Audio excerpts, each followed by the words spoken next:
끝나지 않는 싸움입니다. 바로 이 동해안 신가평 송전선로 논란인데요. 쉽게 말해서 이제 누구도 양보할 수 없는 반대는 더욱 극심해질 수밖에 없는 상황이라서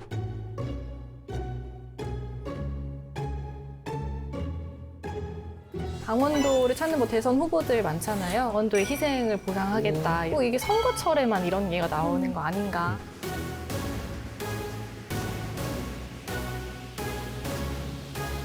기존의 경험해 봤던 것들을 비교해 보면 요식행위나 행정 절차에 불과하다는 거예요.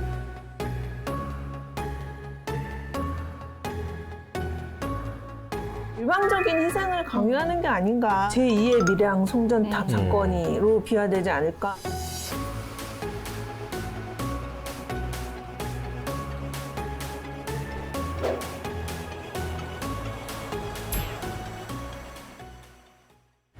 강원도 기자들의 수다 삼매경 강원 기자회견 시작하겠습니다.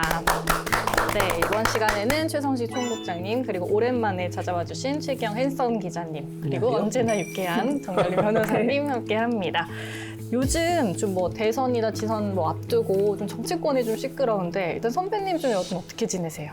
저는 비교적 여유롭게 지내고 있습니다. 조금 여유로운데 저 이제 강원도지사 선거도 있고 그러니까 내년 되면 아마도 좀 이제 바빠지지 않을까 싶어요. 네. 정치부 기자들은 태풍 전에 네. 조금 지금 준비하는 몸풀기 단계지 않을까. 아직은 또 이슈가 주로 네. 대선에 그렇죠. 네. 묶여 있다 보니까 지역에서 조금 기다리는 입장이라고. 물밑에서는 지금 벌써 선거전들이 네. 이미 이제 아주 빠르게 진행이 되고 있어요. 잘 이제 언론에는 아직까지 등장을 하지는 않았지만 물론 이제 대선이라는 큰 이벤트 때문에 가려져 있긴 한데 각 지역별로 도지사 선거라든지 또 교육감 또 각 시장 군수들 하다못해 군의원들 후보들까지도 아주 추석 지나고도 계속 많이 움직이시는 것 네. 같더라고요. 그래서 조금씩 이제 조금 지나면 기사들이 많이 등장하지 않을까 이렇게 생각이 들어요. 네, 조만간 또 저희 기자회견에서도 다룰 네네. 주제가 아닐까 싶어요. 그렇죠. 또 얼마 전에는 또 춘천에서 소상공인 긴급재난지원금 지원을 결정을 했는데 여기에 변호사님은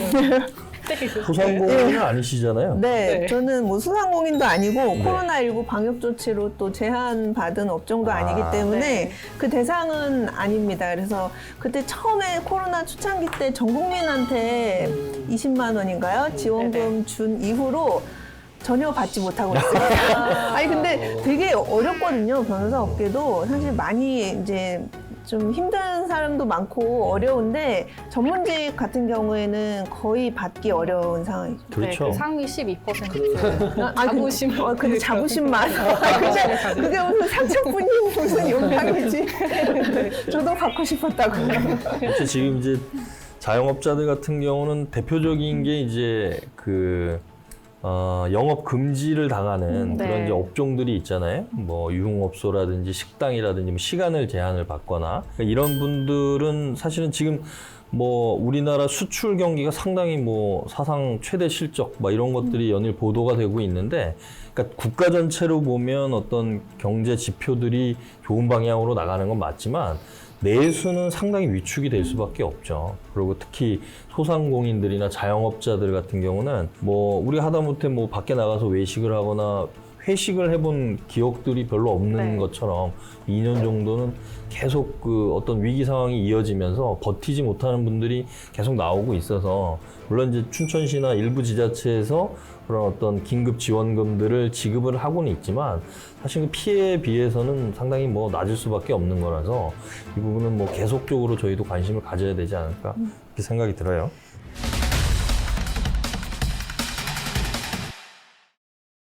그래서 오늘 저희가 또 나눠볼 얘기는 끝나지 않는 싸움입니다. 바로 이 동해안 신가평 송전선로 논란인데요. 네. 이게 저희가 첫 파일럿 방송 때도 다뤘던 그렇죠. 주제입니다. 그만큼 진짜 길게 진행되고 예. 있는 오래된 이슈인데 네. 아직까지도 지금 이어지고 있어요. 좀 이걸 계속 지켜보시면서 좀 어떤 생각 드셨나요? 전력 소비량이 가장 많은 곳이 서울 수도권이잖아요. 동해안에 있는 경북 울진에서 서울 수도권까지 전력을 공급하기 위해서는 결국은 그 사이에 초고압 송전 철탑을 놔서 전기 공급망을 갖춰야 되는 거죠. 네. 그러니까 이 발전소를 짓는 허가가 나면서부터 사실은 그 송전선로를 그러니까 전기를 어떻게 보낼 거냐 그 계획들이 나오는 건데 실제 공사를 하기 전 단계에서부터 지역별로 극심한 반발에 부딪힐 수밖에 없는 거죠. 그러니까 네. 이게 해결되기까지는 실제 계획 수립 또 노선 선정, 실제 공사, 전기가 공급되는 데까지는 엄청나게 많은 단계, 뭐 이런 행정 절차를 겪어야 되는 거고, 무엇보다도 뭐, 우리가 과거에 봤잖아요. 그 경남 밀양에, 네. 송전선로 설치할 때가 할머니들이, 오랫동안 거기서 반대하시고, 뭐 다치시기도 하고, 뭐 되게 어려웠는데, 지금 이게 이제 몇 년 사이에 지금 강원도에서는 현안으로 아주 대두가 된 거죠. 네. 변호사님 보시면서 어떠세요? 저도 강원도의 제2의 밀양 송전탑 사건으로 비화되지 않을까 네. 걱정이 되고 또 지금 이제 해당 지역 주민들도 이제 막 갈등 상황이 벌어지고 법적 다툼으로 비화돼서 시간이 더 걸리거나 분쟁이 더 깊어질 가능성도 있을 것 같아요. 네. 이 정면 충돌하는 양상이 쉽게 말해서 이제 누구도 양보할 수 없는 그러니까 그렇죠. 뭐 주민의 입장에서 보면 어쨌든 삶의 터전 그리고 자신의 삶이 훼손되는 문제이기 때문에 당연히 뭐 양보할 수가 없을 거고요. 네. 또 정부나 한전의 입장에서 봐서도 이 사업은 뭐 안 해도 그만인 사업이 아니거든요. 그렇죠. 반드시 해야만 하는 사업이기 때문에 조금 말씀하신 대로 좀 지난한 과정을 겪어왔고 또 앞으로도 겪게 될 것으로 될 수밖에 없는 그런 상황인 것 같아요. 예. 네. 일단 뭐 정부는 한전의 계획은 2025년까지 이 사업을 완료하겠다고 목표를 세워놓고는 있는데 네. 계속 이렇게 갈등이 이어지고 있으니까 그게 좀 가능할까 싶기도 한데요. 그렇죠. 지금 한전 같은 경우는 최적 이 후보 경과지를 선정하기 위해서 여러 차례 지금 입지선정위원회 회의를 열고 있는 상황입니다. 근데 지금 홍천과 행성이 크게 반발을 하고 네. 있다는데 일단 어떤 이유로 좀 반발을 하고 있을까요? 좀 큰 틀에서 보면 일단은 동해안 신가평 송전선로 건설 계획은 2008년에 정부의 제4차 전력 수급 계획에서 확정된 사안입니다. 네. 굉장히 오래됐죠.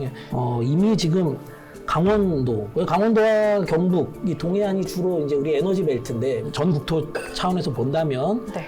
지금 강원하고 경북 동해안에서 생산되는 전력이 지금 10.2기가와트라고 해요. 네.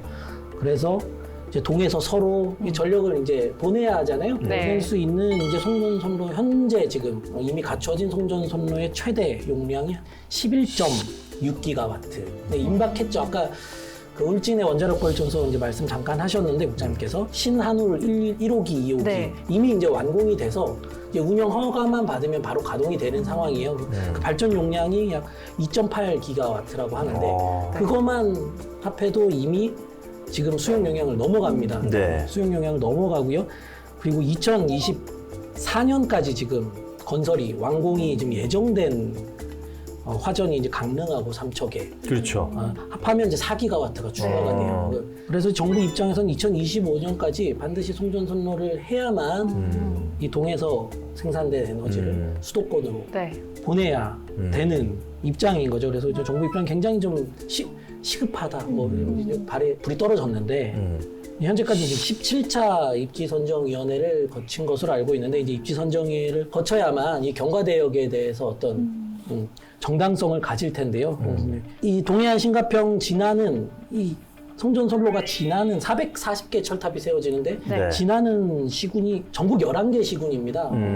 전국 11개, 강원도 이제 경북이 좀 포함돼, 강원도하고 경기도 경북이 조금, 경기도랑 경북이 조금 포함돼 있어서 근데 11개 시군 중에 강원도가 7개예요. 그러니까 서해서부터 보면 예. 홍천, 홍천, 행성, 영월, 평청, 정선, 태백, 삼척을 완통을 해야 돼요. 7개 시군에서 주민 합의를 봐야 하는 상황인데 네.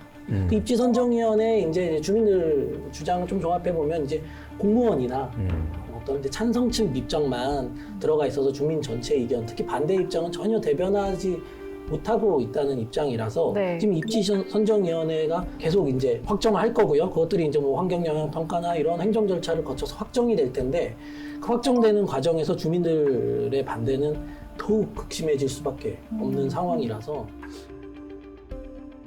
앞으로 진통이 더 커질 것으로 그렇게 보고 있습니다. 네. 결국은 이 지금 초고압 이제 송전선로 건설에 이렇게 주민들이 반대하는 근본적인 이유는 그동안의 이 송전선로 건설 사업으로 제대로 보상을 받았거나 뭔가 정부로부터 거기에 합당한 어떤 대응을 받았다면 굳이 뭐 이게 국책 사업이고 네. 이게 뭐 주민들이 반대한다 그래서 정부가 안 할 것도 아니고 아까 말씀하신 대로 이게 결국은 뭐냐면 불신이 그대로 깔려 있는 거예요. 아, 이게 설치가 되는 순간에 땅값이 떨어질 건 물론이고요. 주민들이 지금 뭐 과학적으로 지금 연구 결과가 나온 건 없지만 그런 초고압 송전선로가 지나는 마을 주변에서 암 환자가 많다든지 이게 전자파에 의한 거라고 추정을 해볼 뿐이죠. 그리고 축산농가에서는 가축들이 유산을 한다든지 아니면 기형 가축이 태어난다든지 네. 그러니까 이런 어떤 것들을 많이 접했단 말이에요. 경험을 해봤고 그러니까 아주 목숨을 걸고 반대를 할 수밖에 없는 거죠. 그러니까 이 부분에 대해서 지금 그 노선이 지나가는 그 경과지를 이쪽으로 할 거냐, A로 할 거냐, B로 할 거냐, C로 할 거냐가 문제가 아니라 근본적으로 그럼 이 부분을 어떻게 이분들을 설득을 할 거냐가 논의가 돼야 되는데 지금 한전의 프로세스 상에는 그런 부분들이 좀 부족한 거죠. 주민들을 설득시킬 만큼. 그러다 보니까 지금부터 나오는 모든 것들은 서로 평행선을 달릴 수밖에 없는 거죠. 혹시 이런 뭐 저 국책 사업, 특히 이제 이런 송전선로 건설 관련해서 보상에 관한 어떤 법률 근거 뭐 이런 것들은 혹시 변호사님 혹시 알고 계신 게 있나요? 만약에 이거는 어쨌든 그 송전선로를 건설을 하려면 그 부지를 매수를 해야 되는 부분일 테고 네. 이제 설치되는 곳에는 재산권 행사를 할 수 없기 그렇죠. 때문에 그거는 이제 토지소용법으로 이제 일반 원칙으로 가서 보상을 받게 될 거고요. 예. 추후에 이제 설치된 이후에 네. 또 발생할 수 있는 손해에 대해서는 따로 이제 보상법에서 규정하고 있는 건 아니고 그걸로 인해서 정신적이나 육체적 피해를 입은 경우에는 뭐 일반 민사소송 제기해서 송전탑을 뭐 철거를 하라든지 배상을 하라든지 그런 소송으로 접근을 해야 될 거예요. 그래서 송전탑 설치된 이후에 이제 한전에서 이제 고압 송전탑 설치할 때 해당 토지 소유주들이나 그 인근 주민들의 뭐 동의를 충분히 구하고 예. 충분한 배상을 하고 또 토지에 대한 정당한 사용료를 이게 지급을 해야 되거든요. 네네. 그런 절차 없이 이제 좀 그 공익적 이익만 강요를 해서 설치를 하다 보니까 요즘 송전섭 철거 관련해서 소송도 굉장히 많은 편이고 또 판례도 굉장히 많이 형성이 되어 있어요. 네. 그래서 뭐 설치 당시에 토지 소유자하고 매수나 수용에 대한 충분한 협의가 이루어졌는지 그 이후에 사용할 때 충분한 보상금을 지급을 했고 또 충분히 그 사용료를 계속 잘 지급하고 있는지 그런 여러 가지 조건들이 딱 이제 요건처럼 딱 확립된 것들이 있어서 송전탑 철거 소송이나 손해배상 소송에서 딱 정형화되게 지금 진행되고 있는 게 꽤 있어요. 네. 그 말씀해주신 대로 지금 이제 기존 765 송전탑에 대한 피해 보상이 제대로 이루어지지 않은 상태에서 500kV 송전탑을 추가로 설치하니까 이 예. 부분에 대해서 주민분들이 반발을 하고 있는 것 같은데요. 그러니까 한전은 주민들의 입장을 최대한 반영하기 위해서 입지선정위원회라는 절차를 거치고 있다라고 네. 하는데 이 입지선정위원회 자체에 대해서도 지금 주민들이 불만이 많은 상황이잖아요. 그러니까 그게 주민들 입장에서는 이런 행정 절차 자체를 인정할 수가 없는 네. 거예요. 왜? 그 선결 조건으로 기존에 경험해 봤던 것들을 비교해 보면 요거는 요식행위나 행정 절차에 불과하다는 거예요. 거기에 우리가 조금이라도 뭐 발을 담그는 순간에 그건 행정 절차대로 쭉 진행이 돼 버리니까 네. 아예 백지화를 하는 상태에서 논의를 해보자. 아니면 우린 받아들일 수 없다. 이렇게 나오는 것 같은데 그 간극을 좁히기 위한 대안들이 나와야 되지 않을까 그런 생각이 좀 들어요. 저는 제 개인적인 의견을 좀 피력하자면 어쨌든 이제 국책 사업이기 때문에 어떤 협의 없이 주민들의 입장에서도 그렇고 정부나 한전의 입장에서도 그렇고 어떤 협의안이 나오지 않은 상황에서는 결국에는 결론이 없을 거라고 봐요. 네. 나중에는 뭐 정부가 강제적으로 추진할 가능성도 있고 그렇다면 주민들이 참여해서 더 관철시키는 게 맞지 않나라는 개인적인 생각을 갖고 있습니다. 이게 참 뭐 어떻게 풀어가야 될지가 어려운 건데 이게 이제 과거하고 다른 거죠. 과거에는 국책 사업이면 그냥 밀어붙이면 되는 거였어요. 네. 정부가 공익적인 목적으로 하는 거기 때문에 다만 거기에 대해서 보상을 할 수 있는 법적 근거를 적용을 해서 하면 주민들이 반대하고 말고 그냥 밀어붙이기였단 말이에요. 근데 지금은 그럴 수가 없는 거예요. 주민들이 이렇게 뭐 사생결단으로 반대하고 나간다면 사업 일정은 물론 정해져 있지만 이분들을 설득하기 위한 대안들을 더 내놔야 되는 건 맞는 거예요. 그래서 참 쉽지 않은 문제인 것 같아요. 그 마찬가지로 지나는 그 뭐라 그래야 되죠? 이제 경로에 있는 주민들은 굉장히 또 마찬가지로 20여 년 이상 건강 피해에 노출됐을 거고요. 뭐 삼척 36.9km, 평창 29.5km. 지금 굉장히 많은 송전 털탑으로 인해서 경강훼손뿐만 아니라 그렇죠. 그 선로가 지나는데 거주하는 수많은 주민들이 그 네. 건강 피해에 시달려 왔는데 지금 또 이제 송전 선로를 설치하겠다고 하는데 네. 반발이 있는 건 저는 당연하다고 밖에 볼 수 없다고 봐요. 이 피해를 국가적인 측면에서는 반드시 필요한 사업이라고 예. 하지만 사실 강원도의 입장에서만 보면 이 전력은 사실 대부분 이제 그 수도권에 공급되는데 네. 그럼 강원도는 희생을 근데 해야 이게 되잖아요. 얼마나 그러니까 뭐라 그래야 되나? 이게 웃기는 거예요. 뭐냐면 우리가 그동안에 우리 강원 기자회견 처음에 그 프로그램 만들 때 이 주제를 다룰 때 네. 설악산 그 5세 케이블카 하나 만드는데 지주가 6개 들어간다 네. 그러잖아요. 그리고 그렇게 환경부에서 반대를 하고 여러 가지 지금 양양군이나 강원도하고 갈등을 빚고 있잖아요. 지금 산양 얘기도 나왔고 뭐가 네. 나왔었잖아요. 그럼 5,000개 설치될 때 환경부 뭔 일을 했냐 이거죠. 그 무슨 멸종위기 동식물에 대한 문제 뭐 여러 가지 말씀을 하셨는데 네. 그럼 환경부는 예를 들어서 이 초고압 송전 철탑을 세워가지고 송전솔로 지나가게 한다 그러면 예를 들어서 이 한전을 담당하는 정부 부처가 어딘지 산업부인지 잘 모르겠지만 그 부서에 야 이거 송전 철탑 만들지 말고 지중화를 해라 내지는 경과대역을 최소화할 수 있는 방안 환경부에서 그런 걸 여태까지 했냔 말이에요. 지금 이 500km 송전 선로 만드는 것도 마찬가지지만 잣대가 너무 다른 거죠. 강원도가 정치력이 힘이 없다 그래서 그 설악산에 5세 케이블카 지주대 6개 세우는 거는 그렇게 난리 치면서 못하게 하면서 지금 이 백두대간을 관통해서 5,000개씩이나 놓고 있는 데에 대해서 대안 마련은 왜 요구를 안 하냔 말이에요. 환경부는. 그 송전철탑 같은 경우에 이제 765를 기준으로 하면 네. 좀 이제 365인가요? 조금 사이즈가 작은 것도 네. 있고 네, 여러 네, 가지가 네, 네, 있는데 네. 765를 기준으로 하면 이제 송전철탑 하나를 세우는데 그 산림이 한 600평방미터 정도가 훼손이 된다고 해요. 네. 그리고 아까 5,100기라고 했으니까 그러면 네. 엄청나네요. 네. 축구장 한 180개 정도의 면적 산림이 지금 훼손된 거로 보면 되거든요. 그렇죠. 예. 근데 사실 강원도에서 전력 사용하는 거는 전국으로 보면 한 3% 그렇죠. 정도 한데 네. 그렇게 많은 사실 일방적인 희생을 강요하는 게 아닌가 하는 맞습니다. 생각이 들어요. 그리고 인구도 적고 좀 정치적인 힘도 약하다는 이유인지 네. 어쨌든 너무 일방적인 희생을 강요하고 또 이게 또 이렇게 또 지나가다 보면 지역 개발도 또 안 될 가능성이 있고 해서 이게 또 수도권 전력 공급한다는 목적도 있지만 거기에 대해서 정말 강원도가 소외되고 배제되고 희생을 강요당하는 상황인 것 같아요. 네, 그럼 오늘 저희가 나눈 이야기를 좀 정리하는 한 줄평 뽑아보겠습니다. 일단은 요즘 이제 강원도를 찾는 대선 후보들 많잖아요. 근데 이 후보들이 꼭 강원도 와서 하는 말이 강원도의 희생을 보상하겠다 이런 말들 좀 많이 하는데 네. 꼭 이게 선거철에만 이런 얘기가 나오는 거 아닌가 좀 이런 아쉬움이 들더라고요. 그래서 네. 정치인들의 약속 말로만 끝나지 않길이라고 하겠습니다. 정치인들의 약속 말로만 끝나지 않길. 네. 알겠습니다. 무난하게 준비하셨네요.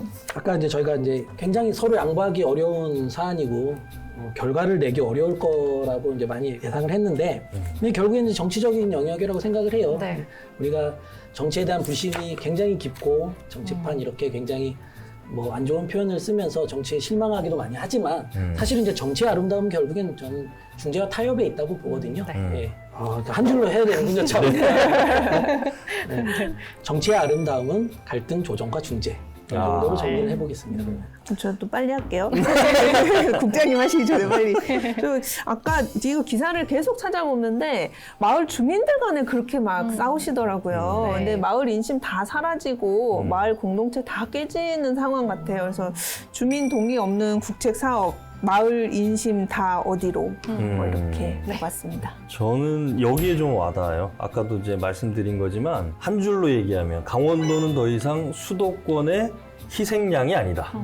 이걸로 합축할 수 있을 네. 것 같아요. 대안을 마련해야 됩니다. 네. 속 시원하게 할 말은 하자. 강원도 열혈 기자들이요. 눈치 보지 말고 강원 기자회견으로 모이세요.